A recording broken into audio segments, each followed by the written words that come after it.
¿No? Ok. Bien. Pues primero que nada, muchísimas gracias por estar acá. Mi taller, porque la idea no es como dar una conferencia, sino que hagamos algo y diseñemos cosas interesantes, pues es compartir un poco acerca de los principios del aprendizaje socioemocional y digamos cómo aplicarlos nosotros como docentes. Así que lo primero que quisieras es que estemos claros de qué es lo que vamos a hacer, ¿verdad? Primero vamos a reflexionar acerca de nuestro quehacer educativo. Luego vamos a repensar nuestro rol como docentes. Vamos a revisar principios de aprendizaje socioemocional que desde el año pasado es una tendencia fuerte en la educación. Y finalmente vamos a diseñar algunas actividades para aplicar en nuestra clase, independientemente de la disciplina que nosotros impartimos.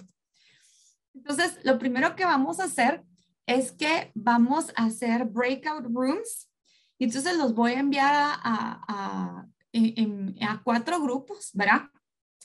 Al final de esta discusión de 10 minutos, lo que vamos a hacer es tratar de resolver estas preguntas, ¿verdad? O sea, y compartir experiencias con las personas con quienes vamos a estar en el mismo breakout room.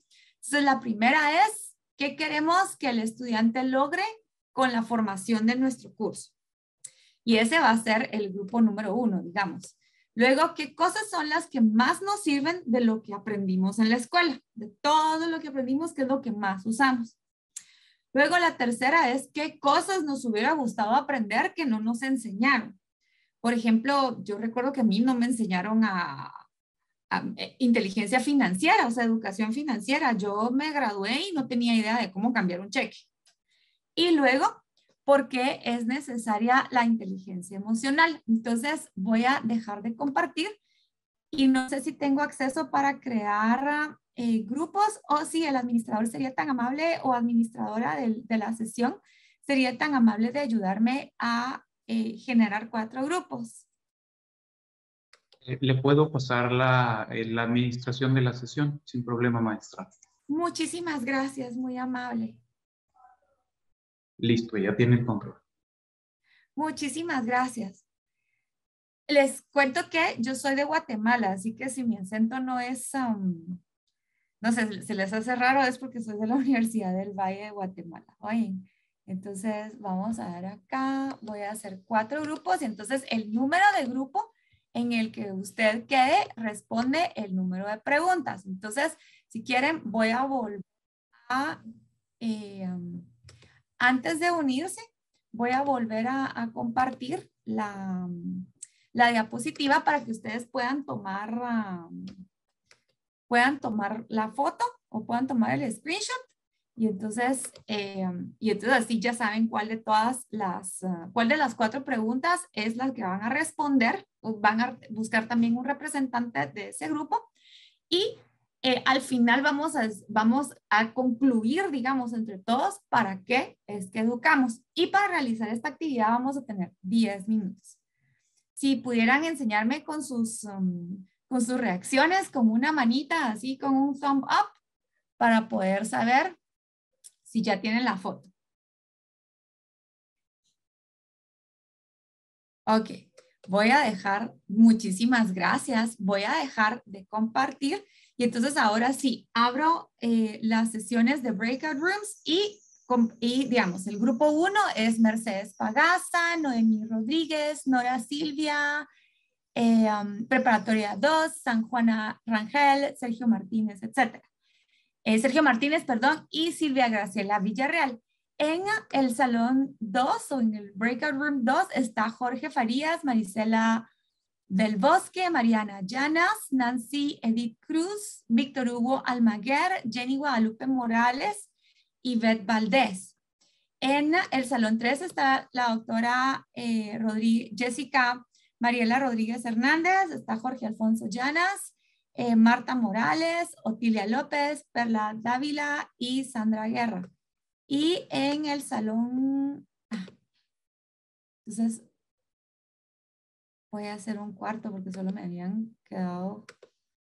Entonces, en el salón 4, el grupo número 4,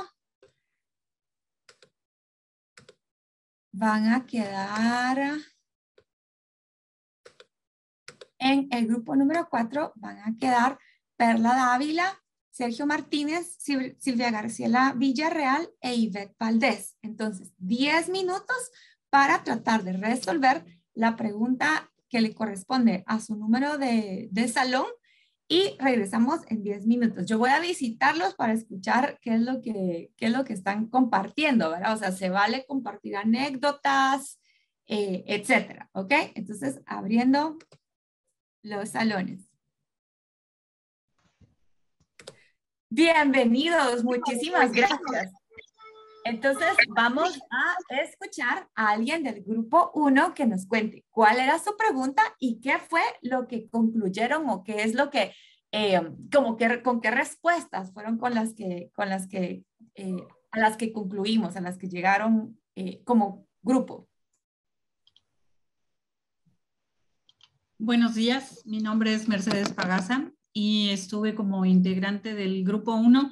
La verdad es que nos sorprendió de repente el que ya retornamos a la sesión, sabíamos que íbamos a retornar a la sesión, pero bueno, estábamos en el proceso de estar comentando sobre qué es lo que nosotros queremos que logren nuestros estudiantes y algo a lo que pues llegamos como conclusión fue, no exactamente una conclusión, o sea, realmente coincidimos en que pues una de las partes más importantes que nosotros vemos es que queremos que nuestros estudiantes logren aprendizajes para la vida. Y eso quiere decir que van más allá de ser aprendizajes sobre una unidad de aprendizaje, sobre los conceptos, sobre la currícula. Que los aprendizajes para la vida tienen que ver con el hecho de que nosotros día a día reforzamos valores que han aprendido en casa. Porque también lo que, bueno, pues mencionábamos allí es que no es propiamente a la edad en que nosotros recibimos a los chicos, en donde ya son adolescentes, en que nosotros empezamos a educar, ¿sí? Nosotros empezamos a reforzar valores que, lo que digo en día a día es que, pues no sé, desde el momento en el que nosotros les asignamos una tarea, pues intrínsecamente estamos hablando de reforzarles los valores de la responsabilidad, la honestidad, la justicia, la empatía. Y esto es pues lo que concluimos nosotros que quisiéramos lograr en ellos. Aprendizajes para la vida, ¿por qué? Pues en un futuro, en su vida laboral, pues, se van a encontrar que son valores y actitudes que requieren para desempeñarse adecuadamente, ¿sí? Es muy cierto, Mercedes, muchísimas gracias. ¿Quería agregar algo más? No, quería ya dejar el micrófono para seguir adelante con la sesión. Muchísimas gracias. Pues sí, es importantísimo. Habilidades para la vida. Al final lo que nosotros, ¿para qué tenemos a este niño o niña que viene de los 4 años al preescolar y que lo entregamos a la sociedad cuando tiene 18, que se gradúa de la preparatoria? En Guatemala decimos del diversificado.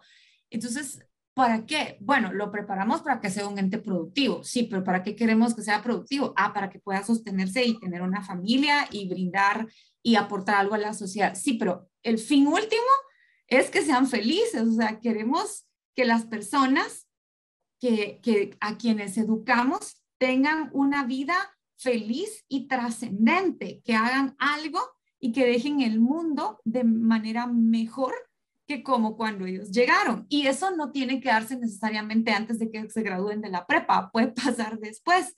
Pero una persona feliz es alguien que aprende más, que sirve más y que es de más provecho para su sociedad, para todos los otros seres humanos alrededor. Entonces, excelente. Habilidades para la vida. Sí, justamente lo que yo decía, educación financiera, nutrición. Antes, cuando yo era chiquita, había una clase que se llamaba educación para el hogar, pero igual nos ponían a coser y a tejer, que nunca en mi vida he tenido necesidad de hacerlo, pero no nos enseñaron a usar la lavadora, ¿verdad? O nunca O sea, cosas así de habilidades para la vida. Así que muchísimas gracias, Mercedes. Alguien del grupo 2, por favor.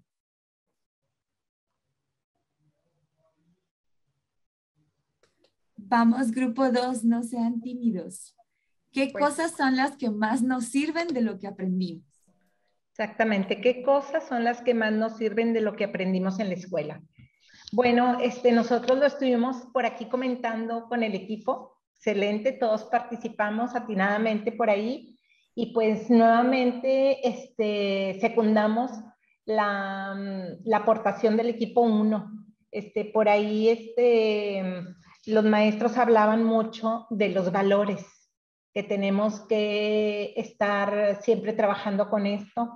Los valores y el manejo de las emociones. Por ahí trabajamos en que es bien importante estar conociendo a los muchachos con todos estos procesos socioemocionales que ellos están viviendo. También comentamos sobre el punto de lo que es estar trabajando el trabajo en equipo. También el trabajo en equipo con la colaboración de maestro y alumno y padre de familia, formar esa sinergia en la que se tiene que estar todavía retroalimentando. Y bueno, también hablamos de la resiliencia, la capacidad de levantarse cuando uno se cae en estos momentos, cuando los muchachos a veces sienten que ya no pueden, trabajar también con ellos la autoestima, los valores. El maestro Víctor Hugo por ahí también hablaba de la revalorización también, o sea, volvemos a lo mismo de cómo podemos como maestros estar retroalimentando este aspecto. Los valores, manejo de emociones, la colaboración, la resiliencia, la responsabilidad. También hablamos mucho sobre la responsabilidad, la puntualidad, los valores de todo esto. Así es que yo creo que todo se engloba las cosas que más nos sirven y de las que aprendimos en la escuela, volvemos a ser multiplicadores de todo esto, los valores. Muchísimas gracias, Marisela. Y sí, en efecto, digamos, cuando te pones a pensar en las áreas disciplinares, por ejemplo, bueno, yo me dedico a la educación, ¿verdad? Pero y jamás en mi vida he sacado los pi radianes de un círculo en 45 años, ¿verdad? O nunca he tenido que hacer una ecuación para solventar un problema. Claro, los ingenieros y en otras áreas de especialidad, claro que los estudiantes los usan, pero hay otras cosas que sí me sirven, que no necesariamente me enseñó la clase de historia, ni la clase de ciencia, ni la clase de lenguaje o de matemática. Son cosas que aprendí a puro ensayo y error. Y es que yo soy generación X. En nuestra época, no, a nadie le importaba o no era celebrado tu sentimiento y tu emoción, sino que al revés, era así como, ok, si usted no se siente bien, ve qué hace, pero finge que está bien y saca adelante el trabajo. Y me recuerdo que en los años 80 y 90 hubo un boom en todas las escuelas y colegios en Guatemala y y entonces los logos eran así como excelencia académica. Y entonces el discurso de los directivos eran cosas así como que no nos interesa toda la parte emocional de sus hijos, ni nos interesan otras cosas. Aquí lo que sacamos o lo que graduamos son personas con alto nivel académico.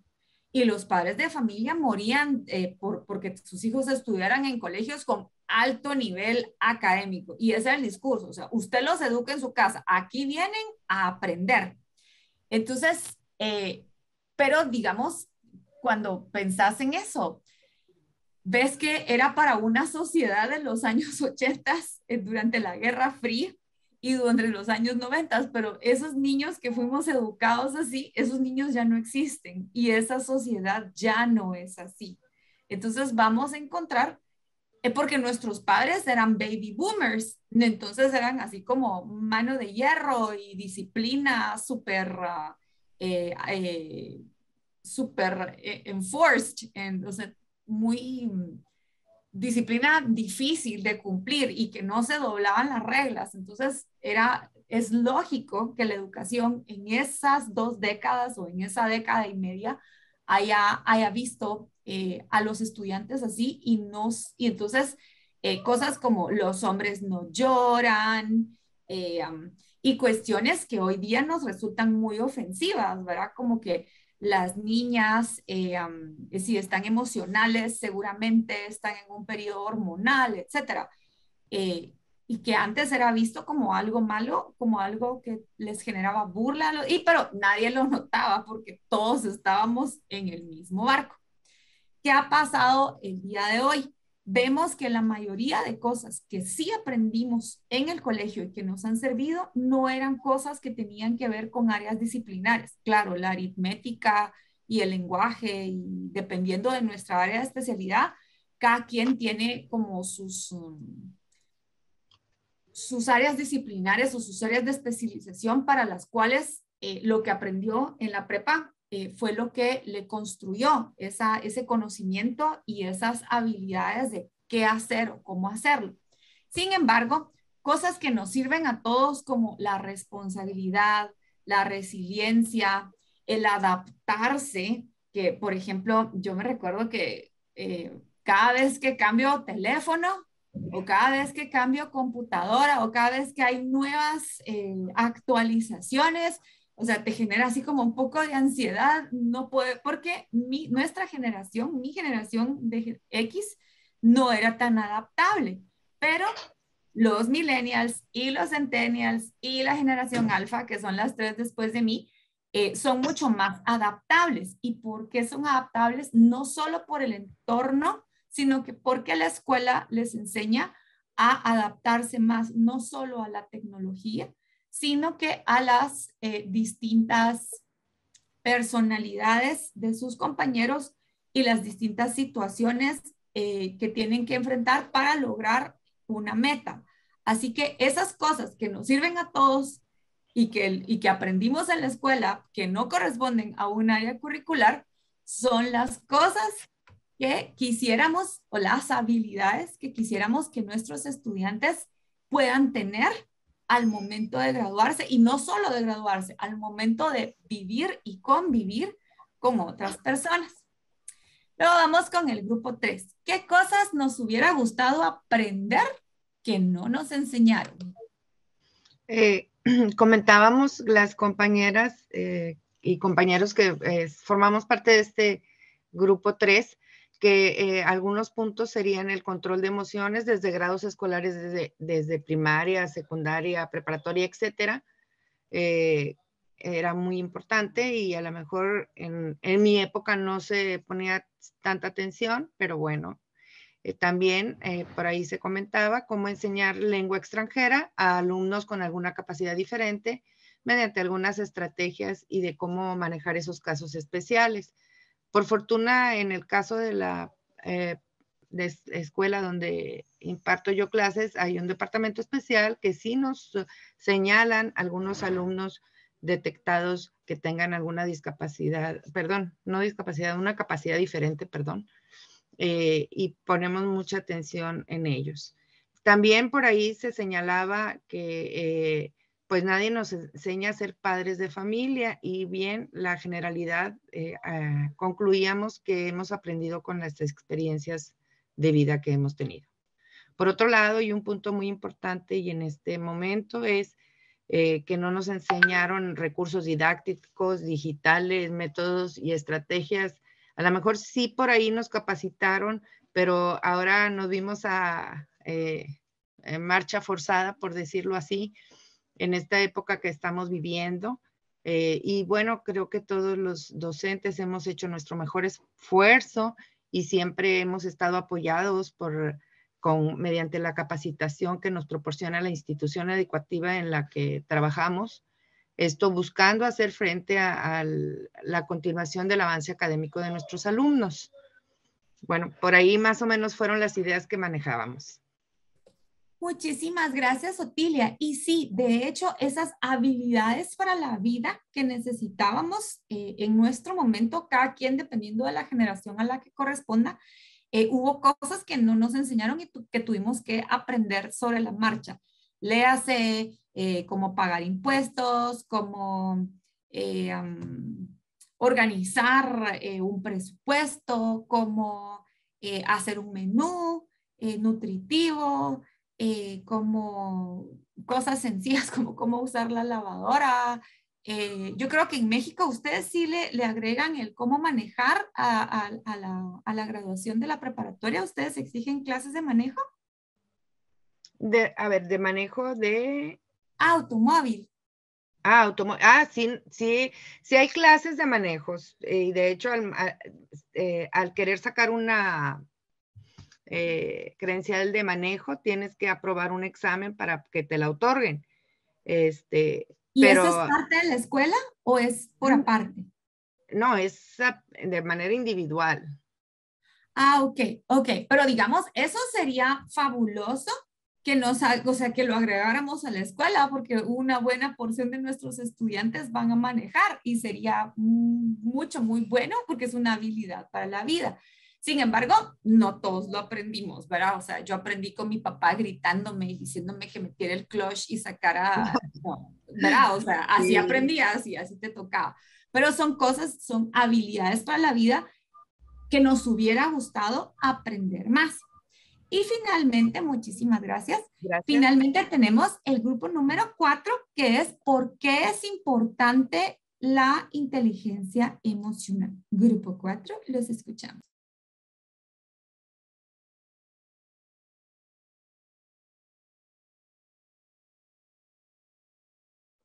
Bueno, comentábamos que es importante la inteligencia emocional primero del maestro, ¿verdad? En este caso, nosotros como docentes, para poder guiar y hacer frente a todo lo que se nos presenta cada día, ya sea como papás, con nuestros alumnos. Por eso es importante. Y en nuestros alumnos, pues, ¿qué te digo más, verdad? Y esa clase tampoco la tenemos. Si hay algo de formación cívica y ética, se me hace que sería así mucho, pero pues no se compara con un curso de inteligencia emocional, ¿verdad? Y pues sí debe de estar. Es excelente, Perla. Muchísimas gracias por subrayar que una cosa es la inteligencia emocional del docente y otra cosa es colaborar a que el estudiante desarrolle inteligencia emocional que corresponda a su etapa de desarrollo, ¿verdad? Porque, o sea, no podemos esperar que alguien de 11 años actúe como alguien de 18, ¿verdad? O que tenga esa inteligencia emocional. Pero dentro de sus etapas de desarrollo, ahí es importante colaborar a que el estudiante desarrolle esas habilidades que nosotros tuvimos que desarrollar con el tiempo. ¿A quién no le pasó? Por ejemplo, o sea, ustedes son mucho más jóvenes, pero todos los que éramos generación X no nos enseñaron jamás a lidiar con el fracaso. O sea, había que hacer las cosas bien hechas y desde el principio. Y Dios guarde que no te fueran a salir bien porque tu mamá te pegaba los coscos ahí en la cabeza y había que volverlo a hacer. Y, o sea, y cuando ya finalmente te salía bien, te decían, ok, no te felicitaban ni nada, sino que, ok, así es como lo tuvo que haber hecho al principio. Recuerdo también una vez como en quinto primaria le dije a mi mamá, mamá, quedé en el tercer lugar del cuadro de honor. Ah, bien, ¿verdad? Y entonces le digo, pero a mis amigas les daban así como premios, ¿verdad? Que les compraban un helado, las llevaban a almorzar. ¿Y qué me va a dar de premio? Y me dice, ¿premio de qué? Del tercer lugar, mamá. Y me dice, es su gorda obligación estudiar. Así, entonces, pero estas nuevas generaciones no ven las cosas así y hay que estar bien conscientes que los adolescentes en el área de secundaria tienen necesidades afectivas bien específicas que todos los días que ellos nos dan señales todos los días acerca de sus necesidades y que aprenden sobre todo de cómo actuamos nosotros.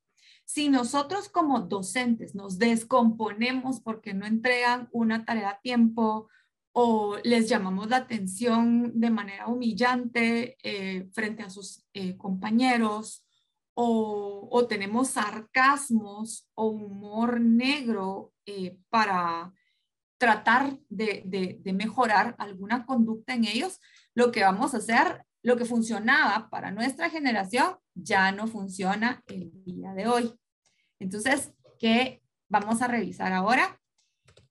Bueno, y entonces, ¿para qué educamos? Con todo esto que ya compartimos nuestras respuestas, un valiente o una valiente que nos diga finalmente para qué educamos, o sea, toda la mate, la ciencia, el lenguaje, la biología, el inglés, la tecnología, ¿para qué los educamos? Reflexionando en las 4 preguntas, en lo que platicamos de las 4 preguntas y escuchamos de nuestros compañeros.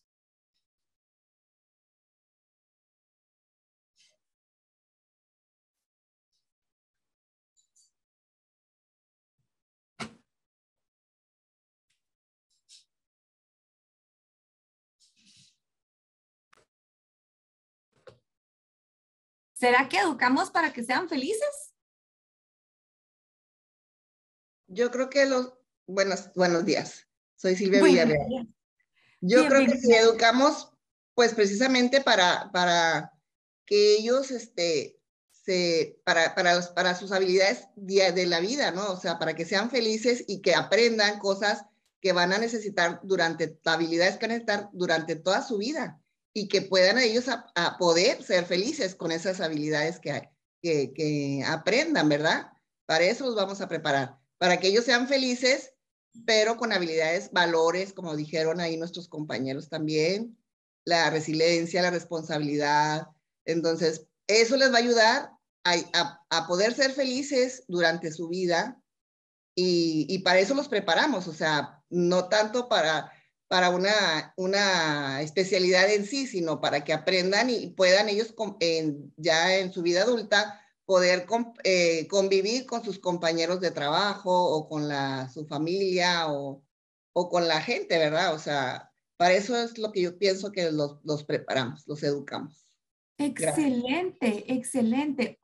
No sé si han escuchado esta famosa palabra de networking, que es hacer redes profesionales, o sea, redes de amistad o redes de vinculación en tu área de trabajo para colaborar. Y entonces, pero ¿cómo van a hacerlo si se mantienen no felices o si no saben cómo hacerlo o si son incapaces de empatizar con otras personas? Entonces, para eso, básicamente, ¿verdad? Porque independientemente del área de especialidad en la que los estemos formando, van a necesitar estas habilidades. Entonces, vamos a ver acá. Quiero cambiar de diapositiva, pero ahí está. Bien, entonces vamos a ver, y como bien decía Perla, una cosa es la inteligencia emocional del docente, que debería ser la persona más centrada y más emocionalmente capaz en el aula, y cómo colaborar a que sus estudiantes, según su etapa de desarrollo, puedan desarrollar inteligencia emocional. Lo primero que tenemos que estar claros es acerca de las 5 dimensiones socioemocionales. La primera es autoconocimiento. Tengo que saber qué me agrada, qué me desagrada, cuáles son mis emociones comunes. A veces pareciera que los niños son enojados, pero en realidad lo que sienten detrás de esa emoción, lo que hay es miedo. O pareciera que son eufóricos, pero detrás de esa emoción lo que hay es disfrazar una tristeza, etcétera. Pero eso lo tienen que saber ellos y no tienen que ventilarlo o no tenemos que tener un curso solo de inteligencia socioemocional porque no sé, o sea, las escuelas no siempre corresponde a las clases que quieren impartir porque depende de cuál es el enfoque filosófico de la organización educativa. Pero conocerse es lo más importante. Ya que yo me conozco y sé cuáles son las fibras sensibles, entonces con esas fibras sensibles entonces voy a trabajar y voy a aprender a autorregularme. La gente suele pensar que solo las emociones como el miedo o el enojo o el disgusto son las que hay que autorregular, pero también hay que regular la felicidad, por ejemplo. Yo recuerdo que cuando tenía 19 años me gradué del colegio y fui a mi primer trabajo. Y entonces era en una embajada. Y entonces me han dado, o sea, era una cantidad desmesurada de responsabilidades las que tenía y tenía que trabajar un montón de horas y el sueldo era poquitísimo. Pero como era mi primer trabajo y yo estaba tan feliz de pensar que todo lo que había aprendido en el colegio finalmente iba a ser algo que iba a colaborar a la sociedad y que iba a tener un sueldo para comprarme mis zapatos e ir al salón, etcétera. Entonces yo acepté y duré en ese trabajo 6 meses súper explotada. Y entonces, ¿qué pasó? Porque como no pude controlar, no pude regular esa felicidad del primer momento y entonces acepté lo que sea que me ofrecían, ¿verdad? O sea, no tuve un momento para pensar las cosas y no responder en el momento, porque me ofrecieron el trabajo, me dieron las condiciones y en ese momentito dije que sí y vámonos. Entonces, no solo la tristeza, el enojo, o sea, emociones que solemos ver como negativas son las que hay que autorregular, sino que tenemos que autorregular nosotros nuestras emociones de todo tipo y colaborar con los estudiantes a autorregularse según su etapa de desarrollo. Por ejemplo, con un niñito de preprimaria es autorregular su enojo, su frustración, evitando hacer berrinches o racionalizando la emoción, etcétera, ¿verdad? Luego la autonomía, no depender de las otras personas. Mi felicidad no depende de las otras personas, no depende del clima, no depende de lo que me pusieron en la lonchera. Mi autonomía y mi felicidad depende de mis decisiones del día de vivir, cómo percibo yo todo lo que está sucediendo alrededor.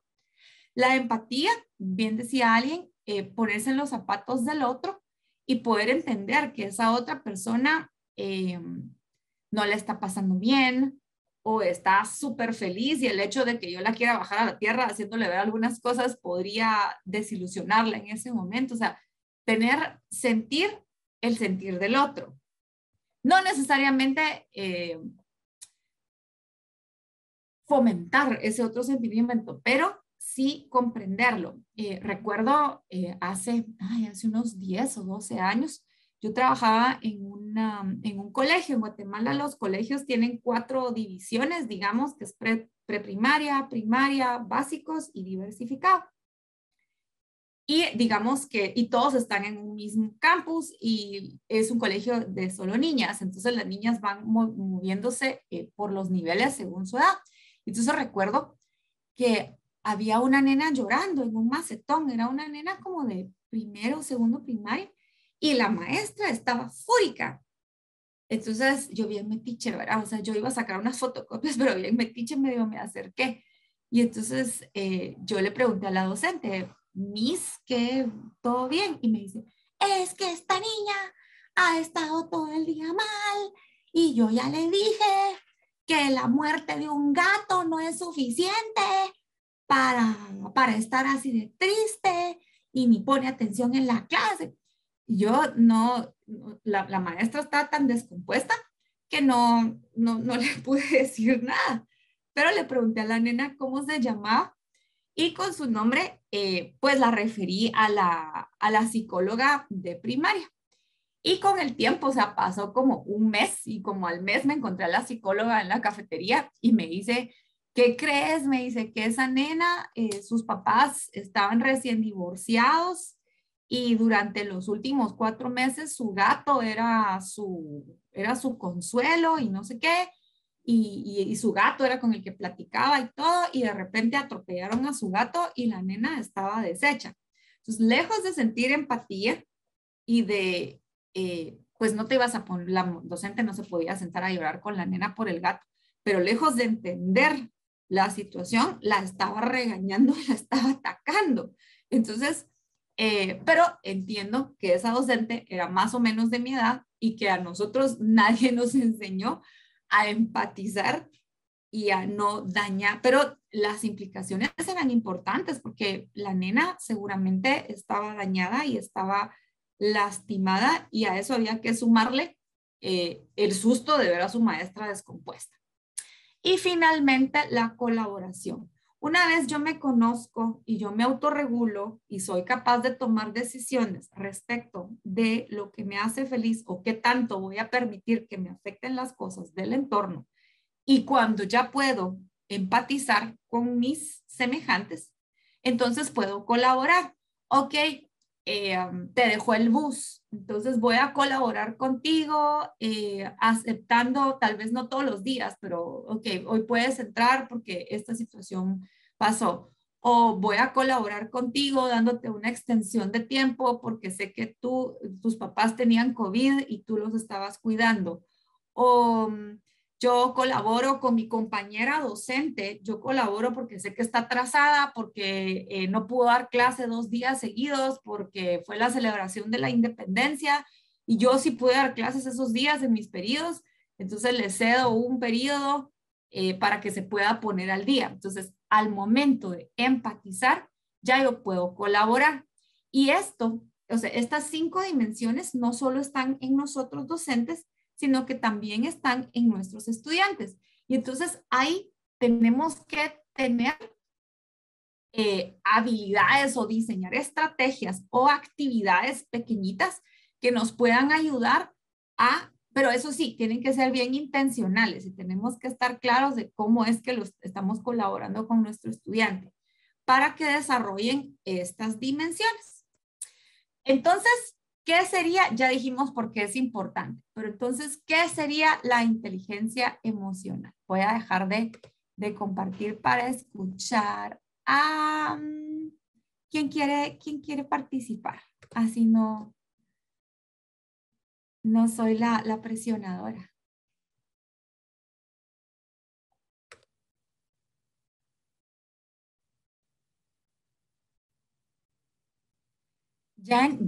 Jenny Guadalupe, te escribiste algo fabuloso en el chat.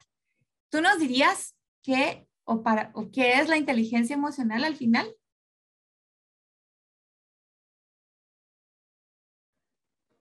Hola, sí, mira, pues la inteligencia emocional yo pienso que cada quien la va adquiriendo de acuerdo a sus experiencias, porque no todos aprendemos al mismo tiempo. Entonces, ahí yo creo que los docentes tenemos que ser más empáticos con los estudiantes para conocer en qué nivel están ellos y también poder ayudarlos a que logren a desarrollar esa inteligencia. ¿Verdad? Excelente, y justo, ellos aprenden mediante experiencias. Y entonces, como docentes, ¿cuál es nuestro rol? Tenemos que crear oportunidades de experiencia para desarrollar esa inteligencia emocional. Entonces, vamos a ver ahora. Ok, entonces, ¿qué necesitamos nosotros para ser emocionalmente inteligentes? Marisela del Bosque, ¿serías tan amable de leer los bullets, por favor, de qué necesitamos para ser emocionalmente inteligentes?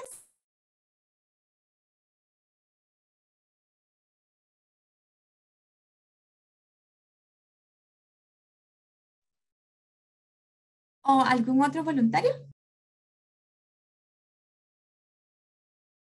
Si gusta, yo, licenciada. Muchísimas gracias, Sandra. Sí, de nada. Dice, ¿qué necesitamos para ser emocionalmente inteligentes? Autoconocimiento, autorregulación, leer al otro, comprender al otro, empatizar, autoconfianza para tomar decisiones, escuchar y respetar las ideas de otros, actitud responsable y optimista, resiliencia y minimizar la vulnerabilidad emocional. Muchísimas gracias, Sandra. Entonces vamos a ver acá que ya habíamos, acá las nuevas, digamos, que tenemos es cómo leer al otro. Y es mucho más fácil leer a alguien de nuestra edad, de nuestro estrato económico, de nuestra cultura. Es mucho más fácil que leer el lenguaje corporal y gestual de otra persona que tiene alguna variable en términos de cultura, de edad, etc. Entonces, aprender cómo leer a nuestros estudiantes, sus gestos, todo su lenguaje no verbal es importante. Empatizar, yo creo que todos los educadores somos personas que tratamos de empatizar, porque si no buscáramos hacer un cambio en la vida de nuestros estudiantes, pues probablemente nos dedicaríamos a otra cosa.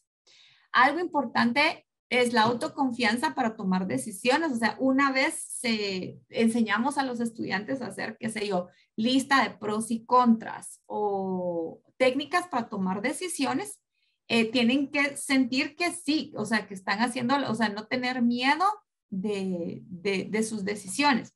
Claro, la decisión equivocada va a tener una consecuencia, pero igual aceptarla de manera responsable. Y esto puede ir desde un niño pequeño que pide un helado en la tienda y pide un helado de pistacho sin saber qué es un pistacho, y si no le gusta y lo tiene que comer o no lo tiene que comer, pero no lo va a consumir, tiene que asumir esa responsabilidad.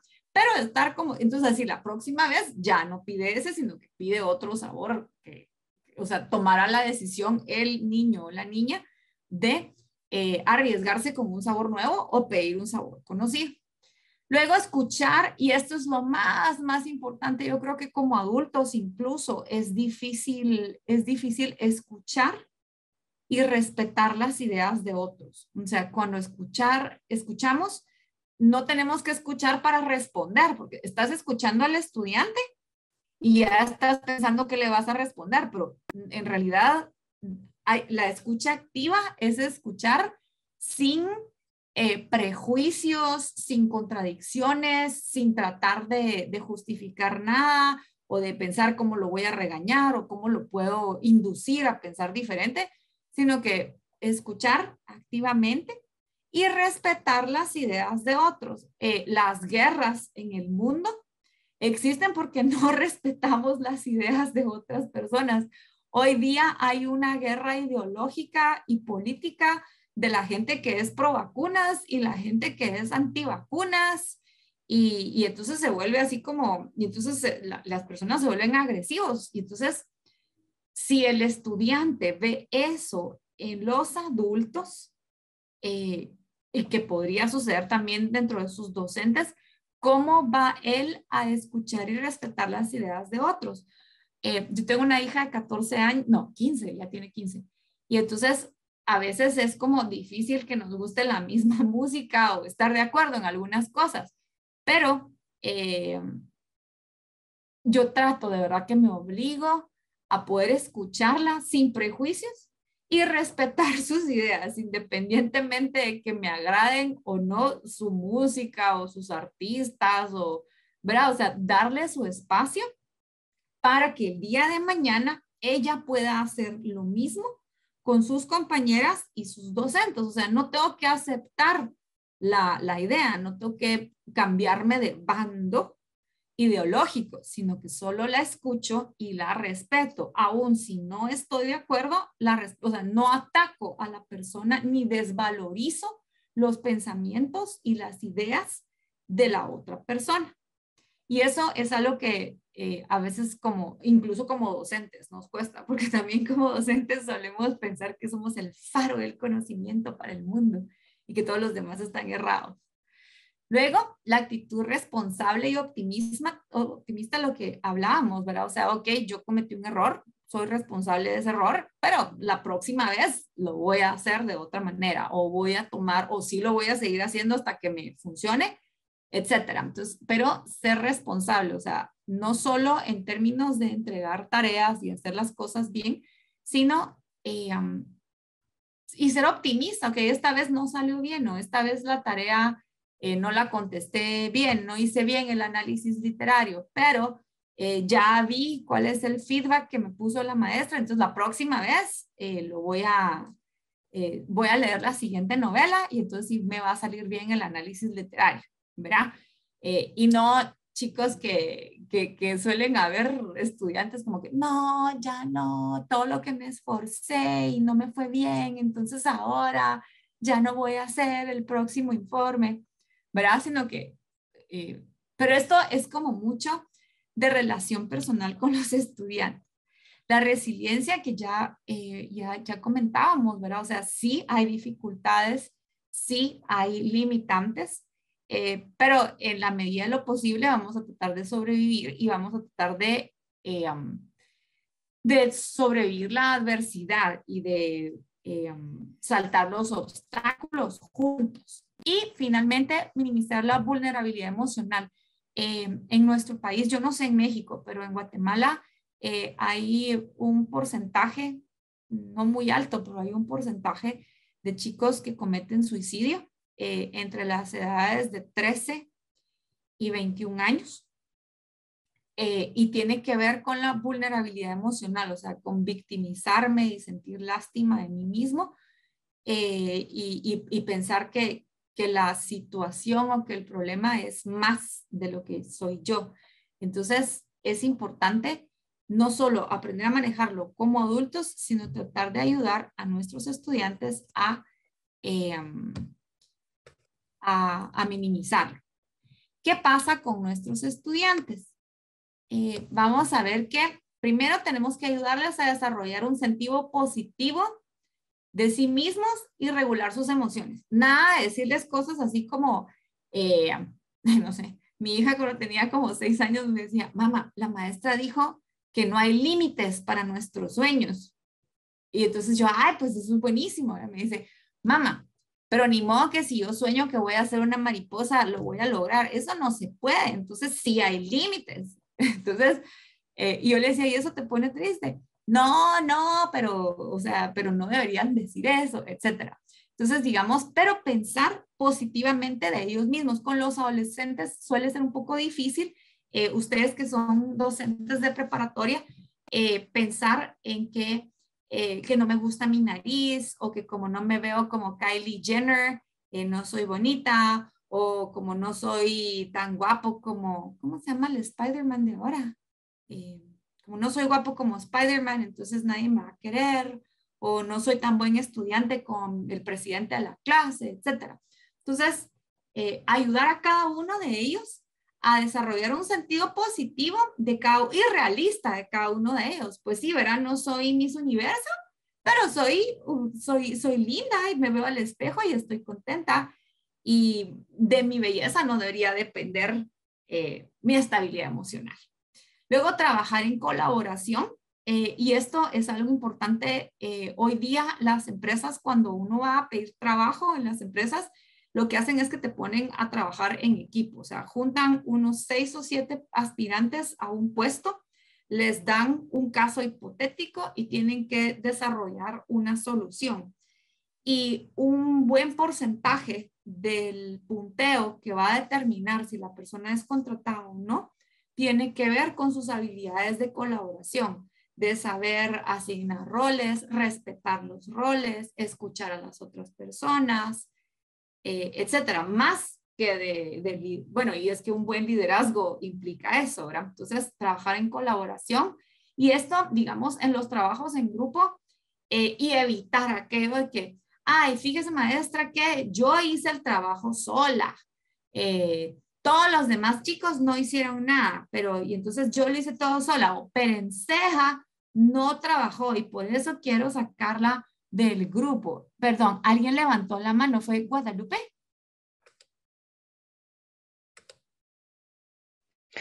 Es que quería escribir, pero me equivoqué. Ay, perdón. ¿Verdad? Luego vamos a ver valorar sus logros individuales y colectivos, ¿verdad? Hoy pude marginar bien las hojas, o hoy sí me salió la ecuación, hoy sí pude solucionar el trinomio cuadrado perfecto, o hoy sí rellené bien el cuestionario de ética y urbanidad, etcétera. Entonces, poder celebrarse a sí mismo y celebrar los logros de su equipo. Y entonces en equipo es como mucho más fácil porque en términos de deportes y esas cosas son súper, se hermanan muchísimo. Y si las cosas no salen bien, pues no salen bien, la próxima saldrán, ¿verdad? Pero creo que esta generación es mucho más adaptable en ese sentido que lo que eran las generaciones anteriores. Luego, resolver conflictos mediante el diálogo. Esto es algo importante y que, o sea, eso se aprende con tu maestro o tu maestra, ¿verdad? Se aprende a resolver conflictos mediante el diálogo. Yo siento que, o yo percibo que, y me gustaría que tú, porque, etcétera, ¿verdad? Entonces, sin insultos, o sea, siempre con autorregulación. Y finalmente, respetar las reglas de convivencia en el aula, en la escuela y fuera de ella, ¿verdad?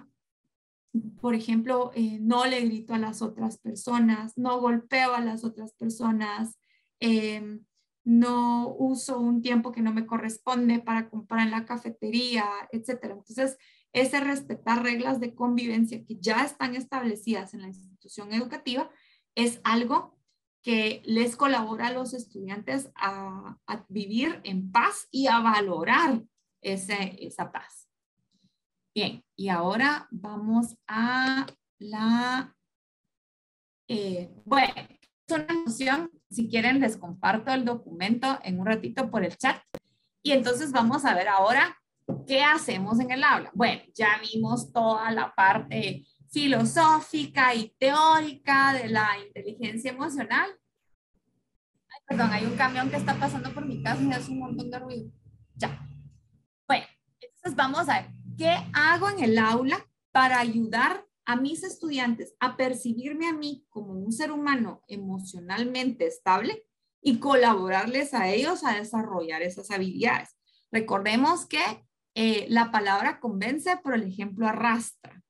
Entonces vamos a ver, primero, demostrar un interés genuino por los estudiantes. Interlocución, o sea, platicar con ellos, ya puede ser por el chat o puede ser en sesiones de 1 a 1 o cuando les damos feedback, que incluso puede ser por escrito o mejor si es hablado. Empatía con sus estudiantes, o sea, si los estudiantes no te ven como una persona empática, no van a hacerlo ellos tampoco. Estaba viendo esta serie de Netflix que se llama Cobra Kai, que no sé, me llama la atención porque más bien es una caricatura de las no habilidades sociales de los adultos y cómo se reflejan en los jóvenes. Pero la empatía no va a existir si no ven que su docente es empático. La flexibilidad en términos de todo, ¿verdad? De entrega de trabajos. No estoy diciendo que hagamos lo que el estudiante quiera tampoco, pero por ejemplo, no sé, alguien no es bueno escribiendo ensayos y mi clase requiere mi clase es biología, no es lenguaje. Entonces, la competencia que tienen que probar no tiene nada que ver con la escritura, sino que tiene que ver con la capacidad de análisis. Entonces, pero el estudiante yo sé que tiene problemas para expresarse por escrito. Entonces, la flexibilidad podría ser, ok, no me entregue usted un ensayo, ¿verdad? Porque como mi competencia no requiere la habilidad de expresarse por escrito, entonces haga un podcast o haga un video. Entonces, esa flexibilidad es algo en la cual el estudiante puede leer que el docente lo conoce y además se interesa para hacerlo sentir cómodo y es empático. Luego, disposición al diálogo. ¿Cuántos de nosotros no tuvimos docentes que nos decían, están pidiendo la tarea y de repente, fulanito, entonces tú querías decirle que algo había pasado en tu casa o que por algún motivo no lo llevabas y entonces es que fíjese que perencejo, sutano, o sea, y nunca tenías oportunidad de explicar el por qué no. O, por ejemplo, si algo en términos de esta disposición al diálogo también tiene que ver con la parte ideológica. Cuando los estudiantes quieren discutir algo o quieren cuestionar algo, es importante. Y hoy día los docentes ya no tenemos el rol de ser el epítome del conocimiento y no tenemos por qué tener la razón siempre, porque incluso los conocimientos cambian con el tiempo, dependiendo de los nuevos conocimientos que la ciencia y la investigación nos proveen. Entonces, estar dispuestos al diálogo es importante. Por ejemplo, hace un par de días una estudiante me decía, ay, es que los casos de Omicron y esto está horrible, deberían cerrar el país, etcétera. Y luego alguien más me decía, pero mire, yo leí un estudio de Harvard que decía que Omicron va a ser la salida a la pandemia, porque mientras más contagiosa y menos mortales, eventualmente se va a llegar a una inmunidad del rebaño y esto se va a volver una gripe, qué sé yo. Yo, de acuerdo o no, es importante escucharlos y escuchar sus fuentes y es hacerles saber que su opinión informada es importante, aun si yo la comparto o no la comparto. Luego, el compromiso y la responsabilidad del docente, su capacidad crítica para poder determinar si el estudiante tiene alguna condición. Digamos, no todos los niños tienen los hogares perfectos, ¿verdad? Hay situaciones difíciles en casa muchas veces y entonces tener esa capacidad crítica para saber a qué estudiante voy a referir, al departamento de psicología o de psicopedagogía, ¿verdad? Entonces es importante. Y finalmente, siempre estar atentos y observar los comportamientos de nuestros estudiantes. Muchas de las conductas destructivas que ellos tienen pueden evitarse o pueden prevenirse si su docente está atento y los observa. Bien. Y entonces ahora ya vamos a trabajar, ahorita diseñamos las actividades. Entonces vamos a ver, ¿qué ejemplos uso yo con mis estudiantes en la universidad? Pues yo lo que hago es un chequeo emocional al inicio de la clase, que pueden ser, o sea, no siempre tiene que ser, hola Marisela, ¿cómo se siente hoy? O sea, no siempre es cómo me siento hoy, sino que de repente es, ok, hoy vamos a compartir cuál era nuestro juguete favorito cuando éramos niños. O hoy vamos a compartir nuestra canción favorita. O hoy vamos a compartir la comida menos favorita. Y entonces esa información y esa escucha atenta del docente puede ayudar a conocer mejor al estudiante y saber cuáles son sus aspiraciones, qué le gusta, qué no le gusta, y tomar nota, porque de esas cosas que le gustan y le interesan, podemos incluirlas dentro del diseño de nuestras actividades de aprendizaje. Por otro lado, el uso del humor es algo que a los chicos hace que al reírse generen un vínculo emocional, no solo con el docente, sino que con el contenido. Y entonces eso fije mejor los aprendizajes y se mantengan de mejor humor. Y finalmente, la escucha activa, que es lo que he estado diciendo todo el tiempo. Debemos educarnos al estudiante que quisiéramos tener, sino al estudiante que tenemos. Eso de que en mis tiempos nosotros éramos así, esos tiempos ya no existen y esos estudiantes ya no existen y esa sociedad ya se fue. Así que al que tenemos que acompañar y educar es a al que tenemos en el aula, al desaliñado, al desmotivado, al rebelde, al que tiene problemas, a ese es al que tenemos que escuchar y acompañar. Dentro de la parte del humor, por ejemplo, que usen el teléfono y compartan memes. O sea, un día el chequeo emocional puede ser que todo el mundo te mande al Google Classroom, te manden un meme y entonces todo el mundo, o en un Flipgrid, que hagan un video gracioso. Y entonces, para ejemplificar cómo se sienten ante determinada situación, ¿verdad? El regreso a clases, que ya vienen las vacaciones o la época de exámenes. O sea, son cosas que les ayudan a expresarse y a que todos desarrollen empatía, porque a lo mejor dos personas tienen el mismo meme y entonces pueden platicar o pueden encontrar puntos de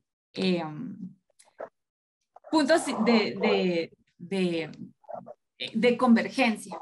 Luego que nos cuenten de sus películas y de sus series a la hora del receso o en la cafetería, De modo que podemos conocer sus intereses, sus héroes y su voz interior, porque, o sea, eso nos dice un montón de ellos. Y puede ser que una vez alguien por semana muestre su talento. Entonces, si yo sé que Juanito es muy bueno tocando el violín, pues lo vamos a invitar a tocar el violín. Y si alguien más es bueno contando chistes, pues que nos cuente chistes. Y no tiene que ser todo el periodo de clase, pueden ser actividades pequeñas, una vez por semana, una vez al día, que nos ayudan no solo a celebrar, reconocer y celebrar las emociones de nuestros estudiantes, sino que ellos se conozcan más, porque hoy día en estas clases virtuales donde todos estamos detrás de una cámara, o al revés, que todos tenemos a la mitad de la clase físicamente y la otra mitad de la clase detrás de la pantalla de Zoom, es difícil generar estas oportunidades de vinculación emocional. Y entonces ahora, ¿qué vamos a hacer? Voy a volverlos a mandar a los mismos 4 grupos. Y entonces acá vamos a ver que vamos a elegir, digamos, grupo 1 va a ser los primeros 2. Si quieren pueden tomar el screenshot de una vez. Entonces vamos a ver que el primer grupo va a ser interés por los estudiantes e interlocución. O sea, ¿qué actividades cortas podemos hacer en el diario vivir de su clase para poder desarrollar estas dos estrategias que nos van a ayudar a desarrollar inteligencia emocional en nuestros estudiantes?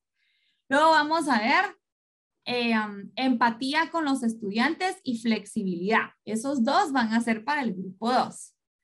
Luego, el grupo 3 va a trabajar con disposición al diálogo y compromiso y responsabilidad. O sea, ¿qué actividades hacemos? ¿De qué manera logramos hacer esto para que nuestros estudiantes aprendan mientras lo viven dentro del aula? Y finalmente, el grupo 4 va a ver capacidad crítica y atención y observación. ¿Qué cosas puede el docente hacer para llevar a cabo estas estrategias? ¿Ok? Entonces, vamos a tomar 10 minutos y entonces tenemos por lo menos una actividad por cada ítem, ¿de acuerdo? Entonces, voy a dar 10 minutos y cuando se cierre, si quieren pueden poner sus cronómetros o sus temporizadores, y cuando se acabe igual les va a aparecer en la pantalla el anuncio de que tienen 60 segundos para que se cierre el breakout room. Así que vamos todos, por favor. Bien, muchísimas gracias. Vamos a ver entonces el grupo número 1, si fuese tan amable de contarnos qué actividades se les ocurren para desarrollar estas estrategias de mostrar interés por los estudiantes y tener mejor interlocución. Los escuchamos. Bueno, gracias otra vez, doctora Karen. Voy a participar nuevamente como, pues bueno, representante del equipo 1 porque se dio una situación ahí un poco de falta de tiempo a la hora de integrarse de uno de los participantes, pero bueno, de todas maneras estuvimos comentándolo. Y en el sentido de mostrar interés por los estudiantes, pues una de las herramientas con las que nosotros contamos ahora que estamos en la modalidad en línea, contamos con muchas herramientas, pero pues tenemos que apelar a aquellas que son pues las que tiene nuestra plataforma y que pues de alguna manera hace que sea un poco más fácil para los estudiantes. Entonces, en particular, hay una aplicación que tiene integrada, no es de Teams, sino se puede integrar a Teams y se llama Reflect.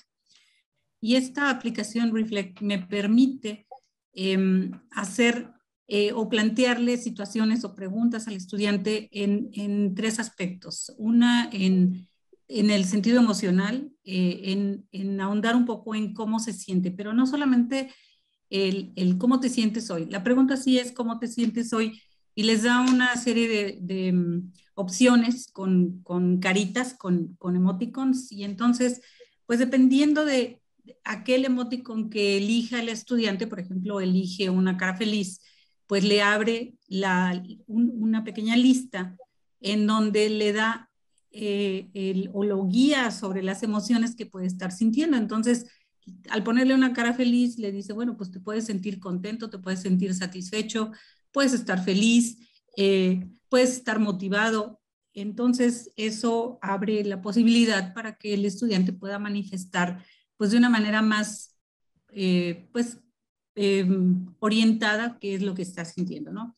Entonces, también en ese sentido, pues, bueno, le puede preguntar no solamente cómo se siente, sino en otro sentido, cómo se siente con la tarea que le fue asignada, cómo se siente con lo que ha logrado hasta este momento. En fin, se abren opciones, ¿no? Y entonces sale de aquella pregunta únicamente de cómo te sientes hoy y que digan bien o mal, ¿no? Otra de las ventajas que tiene la aplicación, pues, es que nos permite a nosotros como docentes elegir si queremos que los demás estudiantes vean lo que opinan sus compañeros sin que vean su nombre, o simplemente que ellos contesten, solamente el docente lo ve. Y ya sea que lo vean los compañeros o no, bueno, pues el docente tiene la oportunidad de estar analizando cuál fue la emoción que manifestaron y si de alguna manera considera que, no sé, quiero pensar que a lo mejor algún alumno haya seleccionado el que seleccione una cara triste y diga, pues me siento mal, me siento aburrido, me siento descontento, me siento desconsolado, pues que el docente le pueda enviar un mensaje directo para esa emoción. Entonces, bueno, esa es una de las estrategias que se pueden utilizar, ¿sí? Usar una aplicación. En resumen es, bueno, tratar de apoyarse ahí con una aplicación que va más allá de solamente hacer una encuesta, una pregunta, ¿sí? Y en este sentido, pues bueno, para la interlocución, pues se da pues una dinámica similar, el de poderles poner también con alguna otra aplicación, pues bueno, estaba comentándoles que fundamentalmente era sobre Teams, pues porque es la plataforma en la que hemos estado trabajando, independientemente de que de manera presencial lo hagamos de otra forma, ¿no? Pero el de motivarlos a participar igual con una aplicación, con una encuesta, ¿sí? En donde, pues bueno, sean preguntas guiadas para que ellos se sientan, pues, motivados a participar. Hay quienes quieren participar utilizando su voz, pero hay quienes no se sienten cómodos y lo pueden hacer, pues, de manera escrita, ¿sí? Pues bueno, muchísimas gracias. Gracias. Sí, justamente me encanta lo de la aplicación, me encanta que sea no verbal, ¿verdad? O sea, puede ser emoticones, pueden ser, pues sí, toda la serie de gráficos que nos presentan las plataformas. Y el hecho de que a veces puedan escribir por texto o que puedan compartir algo sin saber sin que sus compañeros sepan quién lo escribió. También yo diría que en este caso también a veces es como una banderita de alerta que no necesariamente se tiene que abordar el tema ahí durante la clase o ahí en el momento en el que se está comunicando, sino que se puede hacer posteriormente. Por ejemplo, a veces hay una aplicación que se llama Pear Deck, que son presentaciones como de PowerPoint, pero son interactivas, ¿verdad? Y entonces ahí también tienen emoticones. Y de repente, yo recuerdo que una vez mi estudiante de la universidad pone una carita triste, ¿verdad? Y leo, ¿quiere contarnos por qué? Entonces, sí, me siento re mal porque ayer me pusieron la segunda dosis de Moderna, entonces me duele mi brazo y tengo dolor de cabeza. Era algo importante, o sea, no era una emoción sentimental, sino que era un sentimiento físico, ¿verdad? Una dolencia física que tenía. Y eso tampoco hay que, o sea, no hay que obviarlos, ¿verdad? Otra vez, alguien de mis estudiantes en la clase de las 7 de la mañana también antes de hacer el chequeo emocional me escribe por el chat privado y me pone, Karin, no voy a encender mi cámara hoy porque acaba de fallecer mi abuelita de COVID. Entonces, bueno, hicimos un minuto de silencio por el alma de la señora y ese día la flexibilidad que ya va a venir más adelante. Entonces, es importante, digamos, que se sientan que nos interesan, o sea, y no solo que todo el tiempo les preguntamos lo mismo, sí, y que brindamos oportunidad de platicar. Muchísimas gracias, Mercedes. Bien, grupo número 2, empatía y flexibilidad. Buenos días.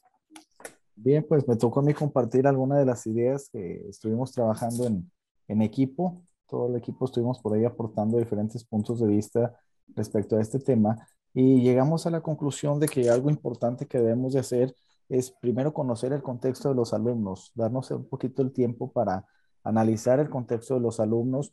Si bien en ocasiones es difícil, pues tal vez pensar en algún instrumento, alguna encuesta, alguna entrevista que ellos puedan contestar y de esa manera nos permita a nosotros tener un panorama de la situación de cada estudiante. Comentábamos también de pues analizar cuál es el material didáctico más apropiado para la clase. Como maestro muchas veces nos apasionamos y creemos que es igual la clase presencial que la clase a distancia y es un mundo completamente diferente. Entonces, al estar analizando y al estar comentando sobre ese tipo de situaciones, pues decíamos, bueno, la selección del tipo de material más apropiado para el contexto en el que estamos inmersos. Además, también buscar qué actividades son las más significativas para ellos, lógicamente entendiendo las características de nuestros contextos y también, vamos, cada maestro podemos tener también nuestro estilo personal, pero sí analizar qué características son las realmente importantes para las actividades que vamos a emplear con nuestros alumnos. Siendo conscientes también, pues, de la falta de tecnología que muchas veces se presentaban con nuestros alumnos. Algunos tenían que compartir el recurso que tenían con sus hermanitos. De repente también estábamos dando clase y escuchabas a la mamá allá en la cocina, veías gente pasando por atrás de los alumnos. Entonces, todas esas cuestiones, el hecho de entenderlas, también de conocer de que a muchos les da vergüenza mostrar la casa y estamos entrando a su privacidad. Entonces, de repente, pues yo tal vez estoy aquí en la oficina, estoy cómodo, no hay nadie atrás, pero probablemente en mi casa tengo un espacio muy pequeño y me da vergüenza que lo vean. Ese es el sentir de los alumnos, de muchos alumnos, no de todos, lógicamente. Entonces, también, pues bueno, ser conscientes en la falta de tecnología y pues también comentábamos que algunos alumnos se vieron en la necesidad de trabajar, puesto que también fueron apoyo al sustento del hogar, porque muchos padres se vieron pues despedidos de los trabajos, pues se les terminó el trabajo, entonces los hijos tenían en ocasiones que aportar y pues bueno, entender esa flexibilidad también o darles esa flexibilidad a los alumnos cuando podemos corroborar esa información, yo creo que es algo muy importante. Y pues a grandes rasgos es lo que estuvimos comentando en el equipo. Gracias. Muchísimas gracias, Víctor Hugo. Sí, conocer el contexto de nuestros estudiantes nos ayuda a ser más empáticos y dependiendo de qué tanto conocemos ese contexto, a ser más flexibles. Y sí, en Guatemala muchísimos chicos no tenían acceso a un dispositivo electrónico en un área pobre donde un estudiante estaba haciendo, un estudiante mía estaba haciendo sus prácticas. Me cuenta que el chico entraba y salía de la sesión y ella continuaba dando la clase. Y al final entró, digamos, y ya solo los últimos 10 minutos de clase estuvo estable. Entonces por el chat le dijo, Miss Melissa, ¿será que puedo quedarme con usted? Claro, y entonces le dice, es que fíjese que aquí, o sea, vivo en la falda del volcán de Acatenango, y entonces aquí cuando llueve, o sea, cuando llovizna o algo así, se va la luz. Entonces yo me quedé sin luz en mi casa y entraba y salía, porque mi teléfono sí tiene internet, pero no agarraba, pero tiene que estar, mi computadora tenía que estar enchufada. Entonces lo que hice fue que me salí al carro de mi papá, al pick-up de mi papá, y entonces ahí tengo que enchufar la computadora a la batería del carro para poder tener energía y por eso fue que ya solo estuve 10 minutos.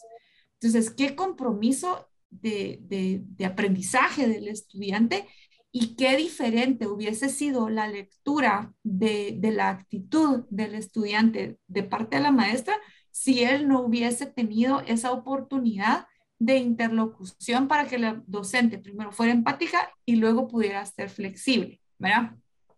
Excelentes anotaciones, Víctor Hugo. Muchísimas gracias al grupo 2. Grupo 3. A ver, perdón. Bueno, algunos comentarios respecto a los puntos de disposición al diálogo. Creo que es importante que desde el primer contacto que tenemos con nuestros alumnos, manifestarles que pueden tener toda la confianza de poder acercarse con nosotros, sus maestros, para hacer los comentarios que consideren oportunos respecto a temas del curso o de otras materias. Hay una figura que es el tutor que también es muy importante aquí y a veces tienen más confianza con el tutor, pero de cualquier modo yo creo que todos los maestros debemos de manifestar esta disposición de que pueden mantener diálogo con nosotros. De manera presencial, mencionábamos que por ahí pues hemos tenido experiencias con alumnos que han tenido la confianza de hacernos algunos comentarios que justifican de algún modo algún comportamiento que han presentado en la clase o también alguna falta en el cumplimiento de actividades. Y bueno, siempre se busca favorecer a los alumnos tratando de pues apoyar su avance académico. También de manera virtual lo hemos vivido durante ya casi 2 años a través del chat de la plataforma que manejamos para trabajar y estamos en contacto en clases con ellos. Ellos en el chat personal pueden manifestarse, pueden tener un estrecho contacto y pueden tener la confianza de ser escuchados y atendidos por el maestro de cualquiera de las materias que tengan y de hecho también de las propias autoridades de la dependencia o de la institución a la cual están estudiando. También resaltamos que sería importante aplicar encuestas o, como decían ahorita, que el alumno manifieste de algún modo su estado de ánimo y también, bueno, que alguna situación que él considere que le esté afectando en su desempeño para poder apoyarlos de manera oportuna. Esto es en cuanto a disposición al diálogo para ellos. Y en cuanto al compromiso y responsabilidad, que fue el otro punto, desde el principio del curso, en el caso de la preparatoria número 2, entregamos un encuadre donde el alumno tiene claro cuáles son sus compromisos y responsabilidades que se espera que él cumpla de manera satisfactoria, obviamente, para acreditar las materias, que es lo que se espera de él, donde se describen desde evaluaciones, pero también el comportamiento que deben de tener y fechas de entrega, fechas de exámenes, etcétera. Durante el trayecto también, pues, nos damos a la tarea de estar en contacto con los alumnos, tratando de retroalimentar y en momentos claves, la propia preparatoria cita a padres de familia también, donde se les informa sobre el avance académico de sus hijos. Entonces, ahí se refleja cuál es su cumplimiento y buscar solucionar si alguno no lleva el cumplimiento adecuado para poder implementar acciones que puedan beneficiar al alumno. Eso es más o menos lo que escribimos. Muchísimas gracias, Otilia. Súper útil tener instrumentos que el estudiante pueda tener, digamos, por escrito y que pueda firmar y comprometerse para darle más seriedad a la situación. También tenemos que reconocer que los adolescentes suelen ser así como más relajados y entonces llevar a cabo estas acciones les colabora a ellos a desarrollar habilidades de compromiso y responsabilidad para con ellos mismos, porque al final el estudiante ha de estar consciente de que su educación y su formación es una inversión en tiempo y esfuerzo que él hace para él mismo y que esa inversión va a rendir dividendos a futuro.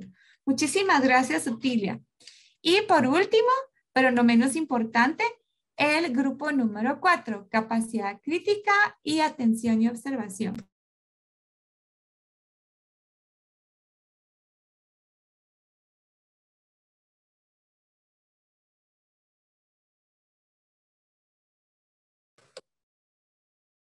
Grupo número 4. Buenos días, ¿me oyen? Sí, sí, escuchamos. Ok. Soy Sergio Martínez. Ahorita estuve platicando con los integrantes de nuestro equipo. Tenemos una diversidad muy significativa de materias que impartimos. Salud. Tenemos una variedad de materias y hay diferentes propuestas. Lo que buscamos fue vincular un poco lo académico con lo social y encontramos que una estrategia muy eficaz para ver la parte de la observación y la parte de la crítica sería un debate desde el área de las humanidades o de las ciencias sociales. El estar teniendo un moderador, el estar dándole las indicaciones adecuadas para que digan qué equipo va a participar, qué piensan de la postura del equipo, el respeto a las formas de participar, la empatía en cuanto a las respuestas que ellos están dando, el moderador tratando de controlar para que los muchachos puedan no ser tan intensos a veces en sus respuestas. Entonces coincidimos que puede ser una buena estrategia de trabajo porque aparte de lo académico, pues cuando se encuentran ante una situación de conflicto entre estos adolescentes hormonales e intensos, pues pueden empezar a aprender el respetarse, de escucharse a su compañero, y luego que su compañero lo escuche y empezar a externar opiniones para resolver las situaciones que luego atraviesan. Excelentes. Y los debates les encantan a los adolescentes. Es como su espíritu combativo y es una buenísima oportunidad no solo para fomentar el juicio crítico y su capacidad crítica de determinar que sí, que no es lo que van a decir y por qué. O sea, independientemente que sepan que es más importante conservar la paz que conservar que ganar la discusión, ¿verdad? O sea, saber elegir sus batallas. Pues luego, muchísimas gracias, Sergio. El grupo 4, excelente aporte. Así que a este punto, estamos a 3 minutos de terminar nuestro taller.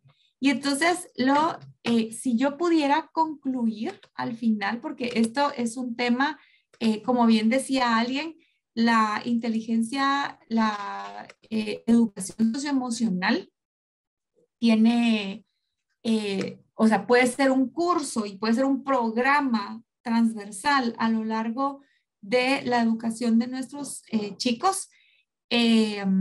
Lo más importante es que el estudiante sepa que ser humano es lo más importante. O sea, que y veía hace unos días veía un post en Facebook que me dolió el corazón. Y pues había una fotografía donde había una fosa común de personas judías muertas durante la Segunda Guerra Mundial. Y entonces decía, las personas que mataron a quienes están acá y quienes experimentaron con ellos eran todos profesionales habilidosos. Eran científicos, eran militares, o sea, todas eran personas excelentes en su área de disciplina, pero sin habilidad de conectar o respetar la humanidad del otro. Y como les comentaba, la gran mayoría de guerras que se pelean hoy día tienen que ver con no respetar la manera de pensar y no respetar la humanidad de la otra persona. Y tenemos programas de inclusión y tenemos un montón de cosas, pero es difícil llevarlo a la práctica, no solo como adultos que somos, sino también colaborar a que nuestros estudiantes lo lleven a la práctica para para mantener una cultura de paz. Así que muchísimas gracias. Acá estoy mostrándoles de dónde saqué el fondo de la plantilla de mi presentación, que es de SlidesGo. Y acá esta es una referencia que les comparto, que tiene que ver con cientos de preguntas que podemos utilizar en lugar de cómo te sentís. Así que agradezco a todos el tiempo que compartieron conmigo y que invirtieron. Y más allá de compartir algo nuevo, porque todos ustedes ya sabían que es aprendizaje socioemocional y técnicas, etcétera, lo importante es recordar que nuestros estudiantes deben estar claros que ser humanos es su valor más importante. Más allá de su productividad, de sus notas, etcétera, es su humanidad lo que los hace valiosos. Muchísimas gracias y no sé si alguien quisiera hacer un comentario de cierre.